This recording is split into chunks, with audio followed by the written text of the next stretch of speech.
Я вас всех приветствую и представляю вашему вниманию мой новый продукт. Ну, для меня он уже не такой новый, потому что уже прошли испытания в течение практически года. То есть зима, весна, лето, осень. В различных условиях, конечно, произошли небольшие дополнения, изменения, улучшения. И вот он. Это мини-шелтер. Это экстренное укрытие. Для чего он предназначен? Наверное, вы сталкивались, когда вдруг резко меняется погода, вы оказываетесь на местности, где негде поставить палатку, соорудить какое-то укрытие, но горизонтальный дождь с ветром, ледяной дождь, снег, все, он вас дезорганизует и не позволяет вам нормально и качественно согреться. Вы не можете никуда себя засунуть в этом пространстве, и помните о том, что гипотермия, то есть гамовер, наступает ориентировочно через 1,5-2 часа при температуре плюс 8 градусов. Если вы мокрый и дует ветер. Все, 1,5-2 часа. Не нужна минусовая температура. Итак, шелтер. Цвет. Цвет, как я люблю. Либо как я, либо говниво. Не, еще есть пару любимых цветов. Ну, как вам удобно, так и называйте этот цвет. Соответственно, цвет этого чехла соответствует цвету самого шелтера. Сам чехол, как видите, достаточно компактный, то есть в свернутом виде в этом чехле его можно располагать как у себя в рюкзаке, так и на снаряжении. Причем здесь на самом чехле есть вот такая петля из прочной ленты, что позволяет его, к примеру, располагать у себя на поясе. Горловина стягивается посредством веревки, немного амортизирующей, на которой есть фиксатор. Сам шелтер достается из чехла достаточно быстро и готов к использованию. В течение буквально 5- максимум 10 секунд вам достаточно будет для того, чтобы сохранить себя, изолировать от внешних факторов непогоды, еще раз повторяю, дождя, ветра, снега, все то, что вас может дезорганизовать, и вы его можете использовать. Как использовать, покажу позже, а сейчас немного про детали самого шелтера. Сама ткань шелтера, которую я наконец-то достал, потому что она максимально соответствует этому элементу снаряжения, она прорезиненная. Следовательно, она держит и давление воды, и другие агрессивные среды, типа растворители, краски, бензины и так далее. С одной стороны, как вы уже поняли, она правильного цвета, а внутри, внимание, она грязно-белая. Не потому что вот она немного испачканная, нет, она сама по себе вот такая вот грязновато-беловатая, что позволяет использовать шелтер в зимний период времени в качестве не только укрытия, но и такого элемента снаряжения, который позволяет вам исчезнуть в снежном пространстве. На верхней части шелтера есть шов. Их два. Один с боковой части, другой, получается, в верхней части. По всей длине этого шва, двойного подвернутого, естественно, еще закреплена и вот такая лента. Видите? Прочная, серьезная лента, что позволяет уверенно, когда вы его привязали, чувствовать себя, что на момент какой-то нагрузки, вся, опять-таки, эта нагрузка будет приходиться на саму ленту, а не на ленту, соединенную с материалом, и, возможно, будет надрываться сам материал. По обоим концам здесь есть вот такие петли, опять-таки, из этой ленты, к которым смонтировано вот такое резиновое кольцо из шок-корда, ну, то есть моя любимая резиночка. Это позволяет на момент того, когда вы его привязали, к примеру, к дереву, идут какие-то порывы ветра, или вы слишком активны внутри самого шелтера, начинаете его каким-то образом шевелить, то эта резинка амортизирует. Это удобно. Посередине верхней части, видите, тоже есть петля. К этой петле привязана резинка, которую можно снять при необходимости. Она соответствует той резинке, которая находится у меня всегда на руке. Вы знаете эту резинку. И ее можно использовать. Сейчас покажу как. Далее. С одной стороны, только лишь с одной стороны, здесь есть небольшая застежка системы молния, которая закрывается, видите, самим материалом, что не позволяет данной молнии промокать. Есть, конечно же, два бегунка. Два бегунка. Они двухсторонние, то есть пуллеры закреплены на самих собачках, на самих бегунках. с обоих сторон, что позволяет открывать либо закрывать вот эту, получается, это окошко, как изнутри самого шелтера, так и снаружи. Внутри этого шелтера по углам, по верхним углам пришита кордура. Вот такой вот угол из кордуры. Их два. Для того, чтобы вы могли изнутри самого шелтера установить трековые палки, палки, спиленные вами где-то на местности, и таким образом создать более устойчивую конструкцию на местности, где нету особых точек привязки. Конечно же, возле этой змейки располагается также с обоих концов две петли, как внутри, так и снаружи. Вы уже сами можете придумать назначение. Нижняя часть шелтера, то есть дно, можно стянуть под собой с помощью вот такой, опять-таки, тоже немного амортизирующей веревки. То есть по всему периметру нижней части шелтера проходит эта веревка. И опять-таки, когда вы упаковались в сам шелтер, вы ее стягиваете. Таким образом, под вами также формируется дополнительный слой, изолирующий вас от мокрой почвы, снега, грязи, земли и так далее. Также общий объем этого шелтера позволяет не только вам лично, эгоистично расположиться внутри этого шелтера. Туда может залезть и 3 человека при необходимости, и также пересидеть всю непогоду. Вы знаете, у меня бывали ситуации, когда ты двигаешься, перемещаешься в этом пространстве. Да, непогода, холодно, снег, мокрый снег, ветер. И ты понимаешь, что тебе нужно как-то поторапливаться. У тебя есть всего лишь сейчас там 10-15 минут на то, чтобы попить горячего чая. Не горячего причем. Такого хорошо теплого чая. Это важно. Как-то прийти в себя, отдохнуть, немного согреться и изолироваться от этой непогоды. Как это сделать? Ты не будешь разбивать палатку, растягивать шатер, вешать тент. Нету времени, нету возможности к чему привязаться и так далее. Под шелтером ты всегда такую возможность получаешь. Еще раз повторяю, задача шелтера — это сохранить ваше тепло при экстремальных погодных условиях. Возможно, приумножить его, это тепло ваше. То есть защитить себя от возможного наступления гипотермии, защититься от осадков, дождя, снега, ветра, естественно. И создать комфортные условия не только в статичном положении, но я покажу, как этот шелтер можно еще использовать в качестве накидки от дождя, ветра, снега. Также этот шелтер можно использовать в качестве водосборника, то есть расположив его на земле в небольшом углублении, в него собирается вода, которую впоследствии можно использовать для своих каких-либо нужд. Также шелтер настолько прочен, что в нем можно и переносить, к примеру, пострадавшего человека. То есть вы взяли с одной стороны, вот за оба конца, вот так. Другой человек находится по другую сторону этого шелтера. Вот вы удерживаете, и вам нужно сделать следующее. Вот так делается оборот. И дальше вы руками удерживаете непосредственно этот шелтер у себя. А с другой стороны, другой человек удерживает это у себя, а посередине лежит уже пострадавший, которого вы можете куда-то эвакуировать.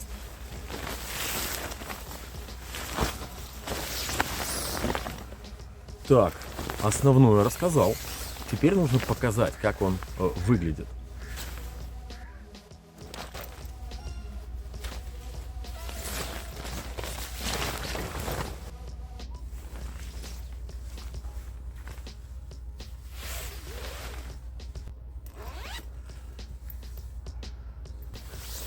То есть можно вести наблюдение за пространством как непосредственно изнутри самого шелтера, так и высунув голову, для того, чтобы сориентироваться, что происходит. Можно немножко подтянуть к шее бегунок и гарантированно уже чувствовать себя комфортно.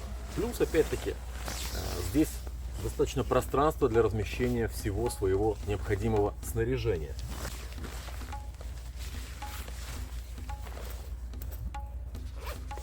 При необходимости я могу забраться обратно своей головой и закрыть змейку. Еще одно маленькое, но, на мой взгляд, важное дополнение. Помните, когда я сидел в шелтере, подзатянул змеечку, голова у меня была снаружи для наблюдения за этим пространством. И не находилась она в достаточно серьезном сохранении тепла или от осадков ее ничто не защищало. Для этого нужно длинную резинку, которая находится посередине на ленте, посередине верхней части шелтера, снять и установить ее на петлю, которая находится в районе змейки, в верхней также части шелтера. Я показывал там, где резиновое кольцо. Дальше я одеваю, получается, видите, змейка у меня здесь. Я беру дополнительный материал сзади, формирую его на голове, и эта резинка дальше его фиксирует. Соответственно, я нахожусь сейчас в максимально защищенном состоянии. То есть ни одна капля уже не просочится. Просто и понятно. Плюс сейчас я в полный рост, практически, особенно сзади, закрыт шелтером. Точно так же в зимний период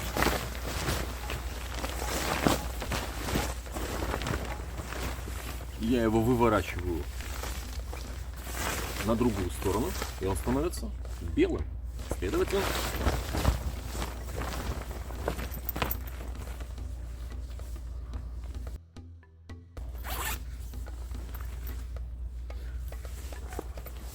также я могу вести наблюдение за пространством, но при наличии снега вокруг я в этом снегу практически исчезаю.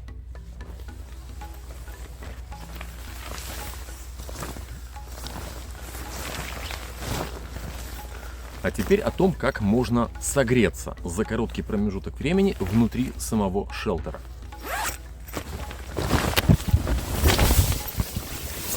Так. Вот я разместился внутри. Причем, как видите, я уже полностью присел на землю. И пространства вполне хватает. Причем я присел непосредственно на сам материал шелтера. Дальше нужно просто иметь при себе свечу.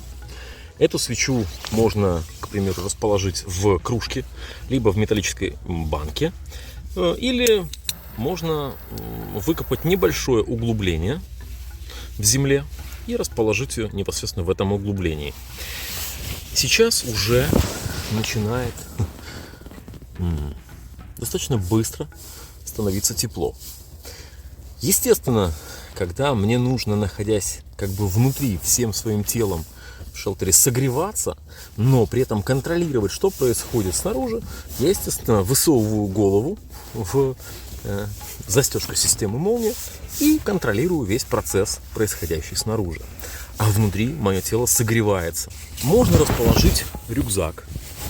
Можно расположить рюкзак непосредственно внутри и уже находясь в таком положении, сидя, что-то себе приготовить, попить чай, то есть заняться какими-то мелкими вопросами. При этом вся непогода, которая есть снаружи, вас уже не беспокоит. За счет того, что он внутри светлый, то есть такого грязного белого цвета, даже минимальный свет фонарика позволяет вам лучше ориентироваться в пространстве, потому что этот свет отражается, и вам виднее.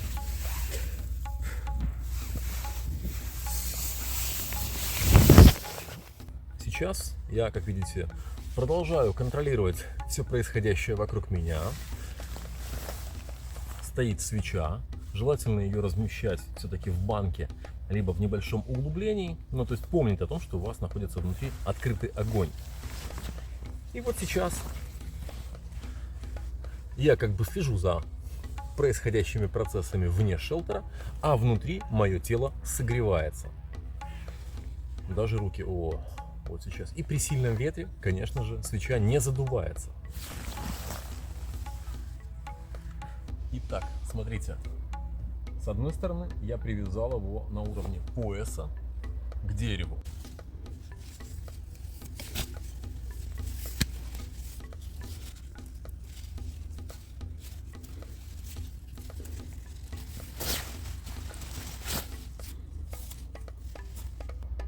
другой стороны я забил колышек и закрепил резиновое кольцо за этот колышек.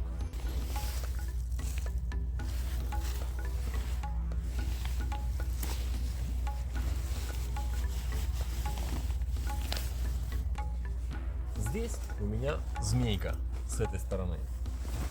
Я располагаюсь внутри шелтера.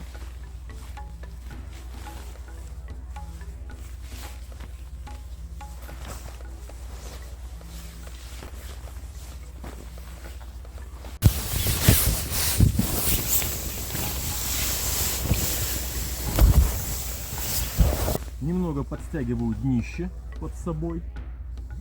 И уже в положении лежа, вытягивая полностью ноги, я могу спать. Как видите, пространства вполне хватает. Снаряжение располагаем по периметру, и это удобно. Оно таким образом оттягивает этот материал, чтобы он не контактировал непосредственно с вашим спальником либо телом.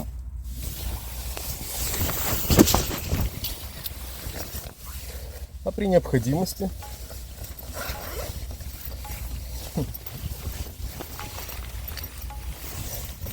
я могу посматривать, что же там происходит снаружи.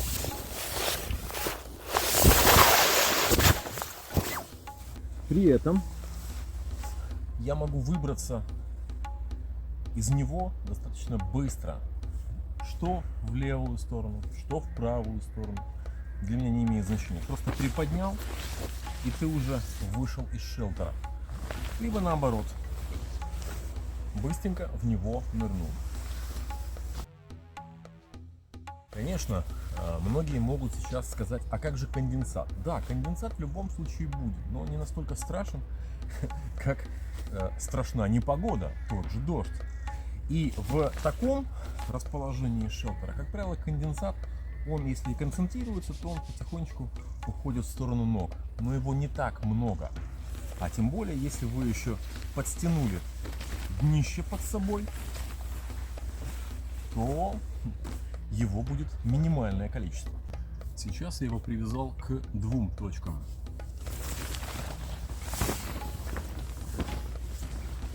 Все, снова забрался под шелтер.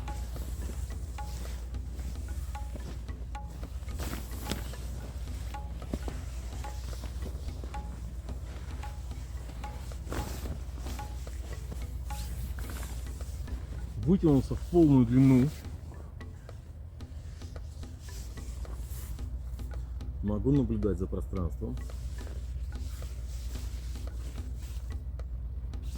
А при необходимости, естественно, могу присесть. Присесть для пересмотра своего снаряжения, приготовления чего-то. И знаете, что удобно еще в этом случае? Что есть доступ к земле. То есть можно что-то свое там прикопать, то, что вам уже не нужно. Можно выкопать ямку для расположения чего-либо.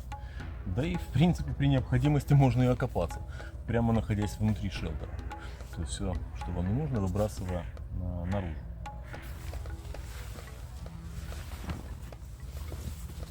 Одним из удобных способов использования шелтера в качестве экстренного укрытия, такого более-менее стационарного, это когда я его привязал к ветке дерева за вот эту центральную петлю, к которой приходится резинка длинная, я показывал в начале. Вот два конца шелтера. И располагаюсь внутри.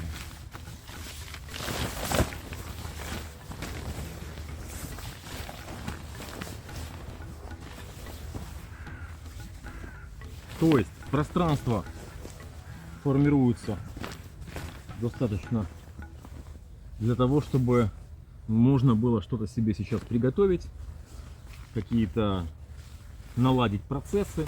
При необходимости я могу использовать в данном случае открытое окно и в него вести наблюдение в любую точку. Либо развернуть его как неудобно, например, в эту сторону, и контролировать процесс. Либо еще развернуться. И вот сейчас здесь можно установить опять-таки тоже свечку и согреваться.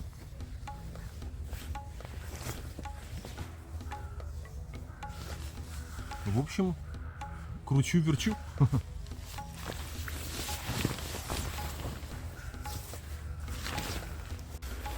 Ну что же, теперь покажу, как с помощью шелтера сделать себе накидку, защищающую вас от дождя, снега или ветра. Я беру за два конца шелтера, где есть эти кольца резинки, набрасываю его на себя и два этих конца соединяю между собой вот так обычным прямым узлом. Далее, чтобы была понятна схематика его одевания, я этот узел перевожу за спину.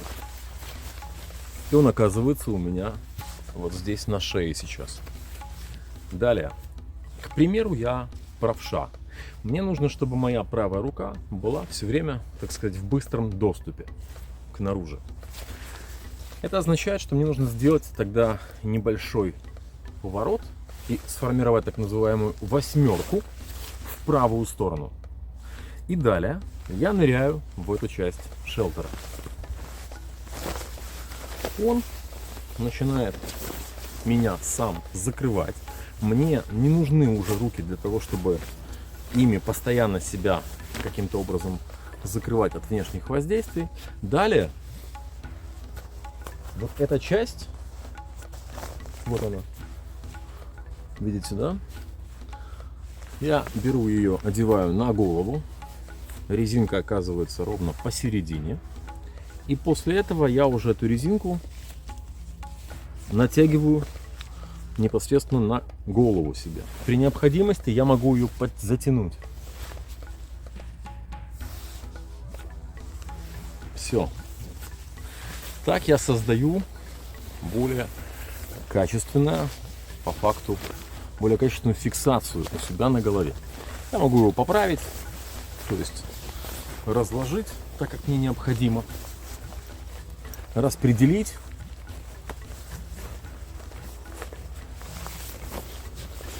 и зафиксировать себя. Причем смотрите, насколько он закрывает меня. Мой рост 1,86 м.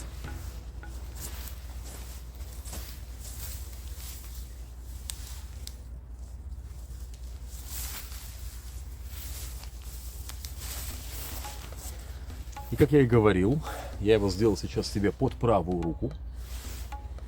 То есть у меня, конечно же, есть доступ к всему необходимому спереди, не проблема.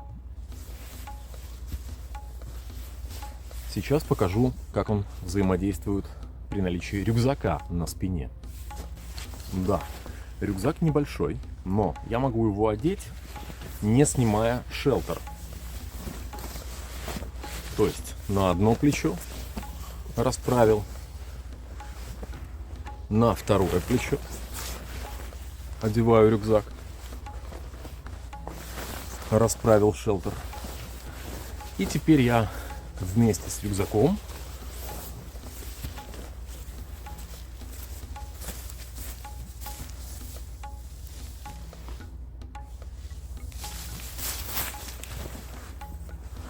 оказываюсь защищенным. Как быстро снять шелтер? Для этого вы просто берете за так называемый сформированный капюшон и просто тянете его. Все. Шелтер снят. Как я уже и говорил, что он двухсторонний. Соответственно, точно такую же накидку, защищающую вас и маскирующую вас в заснеженном пространстве, можно сделать посредством выворачивания этого шелтера наружу белой стороной. И также вы набрасываете его на себя. У вас два конца в руках. Но сейчас я покажу, как можно зафиксировать его на голове без помощи резинки. Завязывается небольшой узелок. Точно так же вы перебрасываете его себе на шею. Формируется так называемый фартук. Я правша. Я делаю поворот в правую сторону. Снова ныряю в него. Можно использовать и так, но смотрите, под этот узел немножко распускаю его. И под этот узел, который вот у меня сформирован, я втаскиваю часть материала. И далее я его одеваю.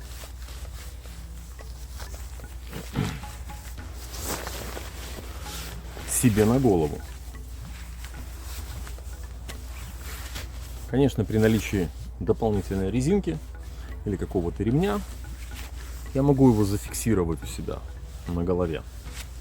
Но в данном случае это не принципиально. И опять-таки со всех сторон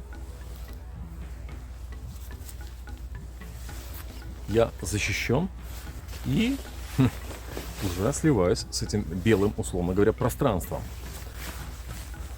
Этот лишний материал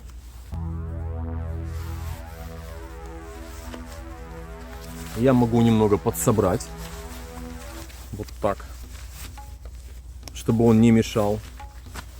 И натянуть резинку чуть больше на уши. Видите, да? То есть она зафиксирована ниже.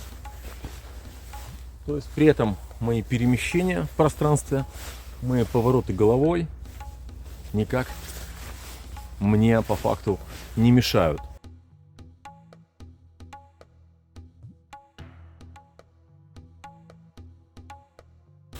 Итак, давайте я подведу итог. Шелтер позволяет вам укрыться от непогоды, дождя, ветра, снега, мороза в любой точке, неважно, урбан, поле, лес, лесопосадка, горы. На разворот шелтера уходит всего лишь 5 секунд.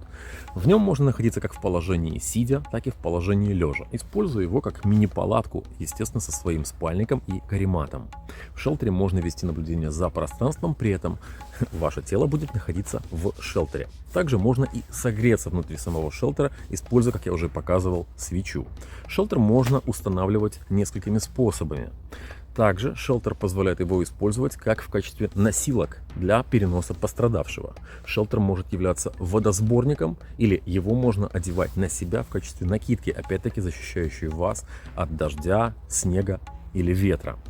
При этом вы можете находиться в своем снаряжении, включая рюкзак.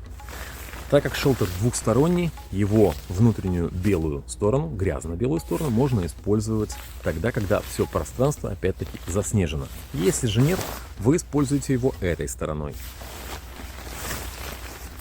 Шелтер — это компактное экстренное укрытие. Все. Спасибо за внимание. Скоро увидимся.